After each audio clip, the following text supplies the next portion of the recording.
भारत की aerospace industry में Hindustan aeronautics limited यानी एचएएल का नाम स्वदेशी रक्षा उत्पादन में अग्रणी कंपनियों में लिया जाता है। दशकों से भारतीय वायुसेना को ट्रेनिंग और कॉम्बैट एयरक्राफ्ट उपलब्ध कराने वाली इस कंपनी ने अब एक ऐतिहासिक कदम उठाया है। एचएएल ने अपने प्रतिष्ठित किरण Mk2 विमान को ऑपरेशनली मैन्ड कॉम्बैट एयरक्राफ्ट यानी OMCA में बदलने की दिशा में महत्वपूर्ण प्रगति की है। इस प्रोजेक्ट की सबसे खास बात यह है कि 57 साल बाद किरण Mk2 का एक नया अवतार भारतीय रक्षा क्षेत्र में शामिल होने जा रहा। एचएएल की इस महत्वाकांक्षी परियोजना का उद्देश्य पुराने जेट ट्रेनर प्लेटफॉर्म को आधुनिक युद्ध क्षेत्र की जरूरतों के अनुसार पुनर्जीवित करना है। ये नया OMCA विमान दुश्मन के रडार सिस्टम को चकमा देने के लिए डिकॉय के रूप में काम करेगा और साथ ही विवादित हवाई क्षेत्रों में सेकेंडरी स्ट्राइक मिशन में भी अपनी महत्वपूर्ण भूमिका निभाएगा। इसकी बहुप्रयुक्त क्षमताएं इसे भारतीय वायुसेना के लिए एक गेम चेंजर बना सकती है।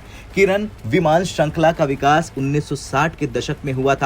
एचएएल ने 1964 में पहला किरण Mk1 विमान विकसित किया, जिसे भारतीय वायुसेना के इंटरमीडिएट जेट ट्रेनर यानी IJT के रूप में डिजाइन किया गया। 1968 में इसका बड़े पैमाने पर उत्पादन यानी प्रोडक्शन शुरू हुआ और ये भारतीय वायुसेना की ट्रेनिंग प्रणाली का अभिन्न हिस्सा बन गया। इस ट्रेनर जेट ने हजारों पायलटों को प्रशिक्षित किया और उन्हें उन्नत युद्धक विमानों को उड़ाने के लिए तैयार किया। इसके बाद 1985 में एचएएल ने किरण श्रृंखला का एक उन्नत संस्करण पेश किया, जिसे किरण Mk2 कहा गया। इस वर्जन को और अधिक शक्तिशाली Rolls Royce Viper 11 turbojet engine से लैस किया गया, जिससे इसकी परफॉर्मेंस में सुधार हुआ। हालांकि समय के साथ ये ट्रेनर विमान पुराना हो गया और एचएएल ने इसे हवाक और HTT-40 जैसे नए ट्रेनर विमानों से बदलना शुरू कर दिया। लेकिन अब एचएएल ने 57 साल बाद इसे फिर से उड़ाने के लिए तैयार किया है, वो भी एक बिल्कुल नए रूप में OMCA के तौर पर। OMCA एक ऐसा कॉम्बैट एयरक्राफ्ट होगा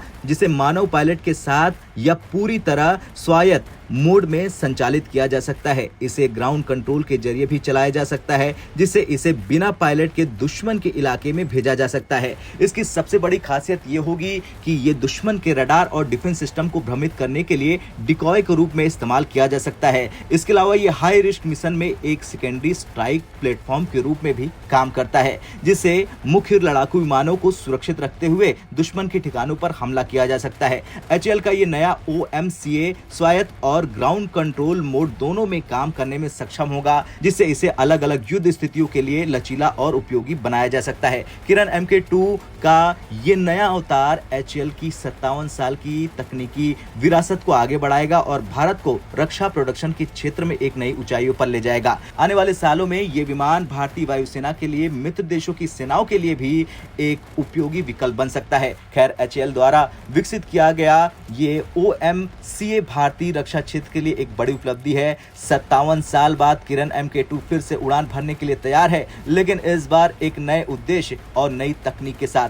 अब एरो इंडिया 2025 में ये देखना दिलचस्प होगा कि दुनिया इस नए भारतीय नवाचार को कैसे देखती है। क्या ये भारतीय वायुसेना के लिए गेम चेंजर साबित होगा? क्या यह भारत के रक्षा निर्यात को नई ऊंचाइयों तक पहुंचाएगा? आपका क्या कुछ कहना है? हाँ या ना में कमेंट कर जरूर बताएं।